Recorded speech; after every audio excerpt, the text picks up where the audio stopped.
ముముక్షు వ్యవహార ప్రకరణములోని 11వ అధ్యాయము జ్ఞానావతరణము. ఓ రామచంద్ర, బ్రహ్మతత్వము స్వయం ప్రకాశమై అనిర్దేశ్యమై మనోవాక్కులకు అతీతమై ఉన్నది. అయ్యది సత్ చిత్ ఆనంద రూపమున సర్వత్రా వెలయుచున్నది. దాని సత్త వల్లనే తదితరములన్నీ వెలుగొందుచున్నాయి. అదే భవిష్యత్తునందు నియతి అని కూడా వ్యవహరించబడుచున్నది. కార్య కారణ స్వరూపము కూడా అదే. దర్పణంలో దృశ్య ప్రతిబింబం వలె మరియు అనేక నదీ తటాకాదులలో అనేక ప్రతిబింబములుగా ఒకే సూర్యబింబము ప్రతిబింబిస్తున్నట్లు ఆ పరబ్రహ్మమే నీవు, నేను, అతడు ఇత్యాదులందు ఖండితము వలె ప్రకటితమగుచున్నది. ద్రష్ట యొక్క దృష్టి చమత్కారమే అట్లు ప్రాప్తిస్తోంది. ఈ జీవుడు వాస్తవానికి స్వభావ సిద్ధంగా పరబ్రహ్మ స్వరూపుడే. అయితే అజ్ఞాన కారణంగా లేక అనిర్వచనీయమైన మాయ కారణంగా నేను జీవుడను, ఖండుడను, అల్పజ్ఞుడను, బద్ధుడను, కాళ్ళు చేతులతో కూడుకున్న దేహమే, ఈ శరీరమే నా స్వరూపము ఇత్యాది అల్పభావములను తన చిత్తమునందు పొందుచున్నాడు. అట్టి అవాస్తవ భావములచే మూర్ఖుడు, దుఃఖితుడు అగుచున్నాడు. అట్టి అల్పత్వమును తొలగించి జీవునకు తన అఖండ సర్వ నియమాతీత స్వరూపమును గుర్తు చేయుటయే ఉపనిషత్తులు మొదలైన ఆత్మతత్వ ప్రతిపాదకములకు శాస్త్రముల యొక్క ప్రయోజనమై ఉన్నది. అందుచేత రామా, జీవుడు నిత్య బంధువు అయినట్టి ఈ చిత్తమును పౌరుష బలంచే ఏకాగ్రం చేసి ఖండానుభవం నుండి అఖండానుభవమునకు పయనించాలి. నాయనా, ఒక్కసారి ఈ ఇంద్రియములను చూడు. ఇవి విషయాభిలాషయందు మిక్కిలి ఆరూఢమై ఉన్నాయి. బురదపై వారే దోమలులాగా ఇవి విషయసుఖములందే విశేషంగా వ్రాలటం జరుగుతోంది. పురుష ప్రయత్నం చేత మాత్రమే వాటిని అరికట్టి సంయమనం చేయగలగటం సాధ్యపడుతుంది. మనస్సును సర్వసమత్వము లేక సమాధి వైపునకు మరలిస్తే గాని ఈ జీవునకు దుఃఖదోషాలన్నీ తొలగవు. ఇప్పుడు మనం జ్ఞానదాయకం, పురుషార్థప్రదం, సారయుతం, సవివరం అయినట్టి విచారణలో ప్రవేశించబోతున్నాం. మనం విచారించబోయే ఆత్మ యొక్క స్వరూప స్వభావములు సర్వలోకములకు వారి వారి అధికార భేదమును అనుసరించి మహత్తరముగా ఉపయోగపడుగాక. దేనివలన జీవుడు ఇక్కడే ఇప్పుడే ఈ జగద్వ్యవహారములన్నీ ఇట్లు ఉండగానే తన యందలి పూర్ణత్వమును అనుభవమునకు తెచ్చుకోగలడు. ఏది గ్రహించుటచే ఈ జన్మ మృత్యువుల రహస్యము గ్రహించినవాడై జన్మకర్మల జాడ్యం నుండి సర్వత్రా సర్వదా విముక్తి పొందగలడు. ఏది తెలుసుకున్నటచే ఇతడు సుఖదుఖములు మొదలైన ద్వంద్వములకు అతీతుడు కాగలడు. ఈ మనస్సును సమరసమునందు నిలిపినప్పుడు ప్రాప్తించే సమాధాన స్థితి ఎట్టిది. ఈ సర్వ కర్మకాండ జ్ఞానకాండల అర్ధవిచారణ చేసినప్పుడు లభించగల ఉత్తమ వస్తువు ఏది? ఈ సర్వ సంసార వాసనలను త్యజించినప్పుడు సంపూర్ణ శమ సంతోషముల రూపమున ప్రాప్తించే అనుభవమేది? ఏది పొందిన తరువాత ఇక అనంత సంఖ్యలో ఎదురుగా నిలిచి ఉన్న ఈ బ్రహ్మాండములో పొందవలసినదేది కించిత్ కూడా మిగిలి ఉండదు. అట్టి మోక్షోపాయం మనం విచారించబోతున్నాం. విస్తారంగా నాచే చెప్పబడబోయే ఈ మోక్ష కథను వివేకులతో కూడి విచారించటం జరిగితే ఎవరైనా ఎప్పుడైనా తప్పక అక్షయము, దుఃఖరహితము అయిన పరమపదమును పొందగలరు. విచారించినంత మాత్రం చేత ఇది దుఃఖమును నశింపజేసి మనశ్శాంతిని ప్రసాదించగలదు. మనం చెప్పుకోబోయే ఈ మోక్ష కథను పరమేశ్వరియగు బ్రహ్మదేవుడు లోక కళ్యాణార్థమై ప్రవచించి ఉన్నారు. ఆయన కల్పాదిలో బోధించినదే మీ ముందు ఉంచుచున్నాను. అప్పుడు శ్రీరాముడు, మహర్షి, ఇతఃపూర్వమే మనం చెప్పుకోబోయే ఈ మోక్ష కథను బ్రహ్మదేవుడు ఎవరికి చెప్పారు? ఎందుకు చెప్పారు? అది మీరు ఎట్లా పొందారు?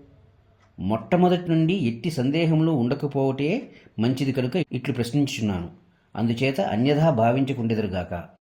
అప్పుడు శ్రీ వశిష్ఠ మహర్షి, నాయన రామ, నీవు కించిత్ సందేహం పొందటం జరిగినా నిస్సంకోచంగా ప్రశ్నించవలసినదే. మనం బోధ ప్రారంభించకముందే ఈ చెప్పుకోబోయే జ్ఞాన విచారణను నేను ఎట్లు పొందానో వివరిస్తాను. ఆ తరువాత వక్తృ పృచ్ఛక. వక్తృ అనగా బోధించేవాడు, పృచ్ఛక అనగా ప్రశ్నించేవాడు.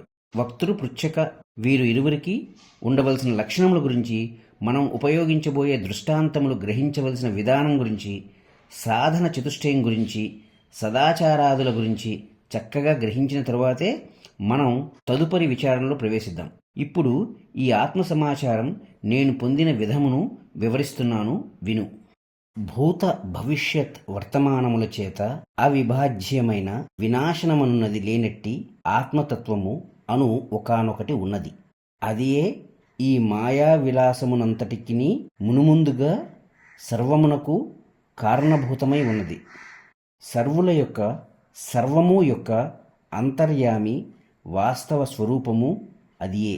సర్వమునకు ఆధారభూతమై శాస్త్రాదులచే అయ్యేది చిదాకాశము, చిత్ ఆకాశము అని, ప్రత్యక్ చిద్రూపము, ప్రత్యక్ చిత్ రూపము అని, పరిశుద్ధ ఆత్మతత్వము, పరిశుద్ధ ఆత్మతత్వము అని కూడా పిలువబడుతున్నది. అయ్యది అనిర్వచనీయమై వేదోపనిషత్తులచే ప్రతిపాదించబడుచున్నదై సర్వుల స్వస్వరూపమై వెలయుచున్నది. ఒక సముద్రంలో తరంగాలు ఉన్నా లేకున్నా జలం జలంగానే ఉంటుంది కదా. నిర్వికారమగు ఆత్మతత్వము కూడా మాయ వనర్చుచున్నను వనర్చకున్నను ఒకే రీతిగా ఉంటోంది. అట్టి నిర్వికార ఆత్మతత్వము నుండి ఒక సమున్నత తరంగము వలె విష్ణు భగవానుడు స్వయముగా ఉదయించినారు. ఆ విష్ణువు నాభి కమలం నుండి బ్రహ్మదేవుడు జన్మించారు. ఆ బ్రహ్మదేవుడు దేవతల చేతను మునుల చేతను పరివేష్టించబడినవాడై ఇక ప్రాణులన్నిటినీ సృష్టించ సంకల్పించారు. మనస్సు వికల్పములు సృష్టించుచున్నది కదా, ఇది కూడా అట్టిదే. అయితే ఈ బ్రహ్మదేవుని సంకల్ప బలం చేత సృష్టించబడిన ఈ ప్రాణులు అనేక ఆధివ్యాధులతో, లాభ అలాభ వ్యవహార భావనలతో అనుక్షణం మనోచాంచల్యం పొంది తల్లడిల్లుచుండిరి. వారంతా విషయభోగరతులై ఉండటం, అల్పాయుష్కులవటంతో అనేక దుఃఖ పరంపరలు పొందటం జరుగుచుండేది. జీవుల యొక్క ఈ కష్ట దశలను చూచి, పిల్లల కష్టములను చూచి తల్లడిల్లు తండ్రి వలె సకల లోకకర్తయగు బ్రహ్మదేవుని హృదయం ద్రవించింది. హతాశులు అల్పాయుష్కులు అయినట్టి ఈ నా బిడ్డలందరి దుఃఖములు తీరేదెట్లా అని స్థిర చిత్తులై కొంతసేపు యోచించారు. అప్పుడు సకల దుఃఖ నివారణ సమర్థుడగు ఆయన కొన్ని ఉత్తమ సాధనలను సృష్టించారు. 1 తపస్సు లేక ధ్యానము, 2 ధర్మము, 3 దానము, 4 సత్యము, 5 తీర్థములు. తపస్సు, ధ్యానము, ధర్మము, దానము, సత్యము, తీర్థము. ఈ 5 సృష్టించిన తరువాత ఆయన మరికొంత యోచన చేస్తూ, ఈ 5 సాధనములు బాగానే ఉన్నాయి, కానీ ఇంత మాత్రం చేత ఈ నా బిడ్డల దుఃఖములు సమూలంగా పోతాయా? లేదు. జన్మరహితమైనట్టి నిర్వాణ పదము పొందాలంటే వీరికి జ్ఞానమే ముఖ్యమైన ఉపాయం కదా. తపో ధర్మ దాన సత్య తీర్థాదులచే వీరు కోరుకున్న సమృద్ధులన్నీ తప్పక పొందుతారు. కానీ అంత మాత్రం చేత వీరికి ఉత్తమమైన శాంతి లభించదు. జీవుని ఉద్ధరించగలిగేది జ్ఞానము మాత్రమే. అందుచేత అజ్ఞానమును పూర్తిగా తొలగించగల ఏదైనా ఉపాయం కనుగొని ఈ జనులకు ప్రసాదించెదనుగాక అని అనుకున్నారు. అప్పుడు మనస్సుచే సంకల్పమాత్రంగా నన్ను సృష్టించారు. అనగా నేను బ్రహ్మ మానసపుత్రుడను. ఎక్కడో పుట్టిన తరంగాన్ని మరొక తరంగం చేరినట్లు అనిర్వచనీయమగు మాయ వలన జన్మించిన నేను జపమాలను కమండలంను ధరించిన వాడినై నా తండ్రియగు బ్రహ్మదేవుని సమీపించి సాష్టాంగ ప్రణామం చేశాను. ఆయన చిరునవ్వు నవ్వుచూ నన్ను చేరదీసి, నీ మనస్సు కోతివలే చెంచలమగుగాక, అట్టి చెంచల మనస్సునందు కొంతసేపు అజ్ఞానం ప్రవేశించునుగాక అని నిర్దేశించారు. అంతే. ఒక్క క్షణంలో నేను నా నిర్మల స్వరూపం మరిచాను. బుద్ధి జడత్వం పొందుటచే దీనుడనై ఒక నిరుపేదవలే దుఃఖశోకములు పొందసాగాను. ఆహా, ఈ సంసార దోషమంతా నాకు ఎక్కడి నుండి దాపురించింది అని చింతించసాగాను. ఎంత యోచించినా చింతించినా నాకు దుఃఖ విముక్తి కలుగనే లేదు. అప్పుడు నా తండ్రి నన్ను సమీపించి, ఏమయ్యా కుమారా, ఎందుకు నిష్కారణంగా నీలో నువ్వే దుఃఖిస్తున్నావు? ఈ దుఃఖములకు నివారణోపాయమేమిటో ఎదురుగా ఉన్న నీ తండ్రినగు నన్ను అడగవచ్చును కదా. అప్పుడు నీకు తగిన ఉపాయమేమిటో వివరిస్తాను అని లాలిస్తూ అనునయ వాక్యాలు పలికారు. అప్పుడు నేను ఆయన ప్రక్కన కూర్చుని వినమ్రతతో, తండ్రి, దుఃఖమయ సంసారంలో ఈ జీవుడు ఎట్లు తగులుకొనుచున్నాడు. దీనుడై అనేక దుఃఖములను అనుభవిస్తున్న ఇతడు వాటి నుండి విడివడేదెట్లా అని ప్రశ్నించాను. అప్పుడు ఆయన విస్తారమగు తత్వజ్ఞానం ఉపదేశించారు. ఆ అమృతతుల్యములగు జ్ఞాన ప్రవచనమంతా శ్రద్ధగా గ్రహించిన వాడనై అత్యంత నిర్మలుడను అయ్యాను. నా తండ్రిని మించినట్టి తత్వజ్ఞానమునందు అవస్థితుడనయ్యాను. ఏది తెలుసుకున్నంత మాత్రం చేత జన్మ సార్థకత పొందుతుందో, పవిత్రత చెందుతుందో అయ్యది తెలుసుకున్నాను. ఆ విధంగా తిరిగి స్వస్వరూపమును పొందినట్టి నాతో ఆయన ఇట్లా పలికారు. ఓ ప్రియపుత్రక, ఇంతకు ముందు నీవు అజ్ఞానవశం చేత జీవుడు ఎట్టి దుఃఖములను పొందుతాడో స్వయముగా రుచి చూచావు కదా. నా సృష్టిలోని ఈ జీవులందరూ అజ్ఞాన జాడ్యముచే దుఃఖ మోహములందు చిక్కుకొని అనేక జన్మ పరంపరలందు బలవంతంగా ప్రవేశిస్తూ కొట్టుమిట్టాడుతున్నారు. అందుకు ఔషధమే ఇప్పుడు నీకు చెప్పిన అఖండ జ్ఞానము. ఈ జ్ఞానము అన్ని తరగతుల వారికి ఉపయోగించాలనే ఉద్దేశ్యంతో నేను నిన్ను శపించి మూడిడిగా చేశాను. ఇప్పుడు మన ఇరువురి సంభాషణచే నీవు పరమ జ్ఞానమును పొందావు. నీవు కూడా నా వలనే ఏకాత్ముడవయ్యావు. ఇప్పుడు నీవు జనులను అనుగ్రహించటానికి భూలోకం వెళ్ళు. కర్మరతులైన వారికి క్రియాకాండను ఉపదేశించు.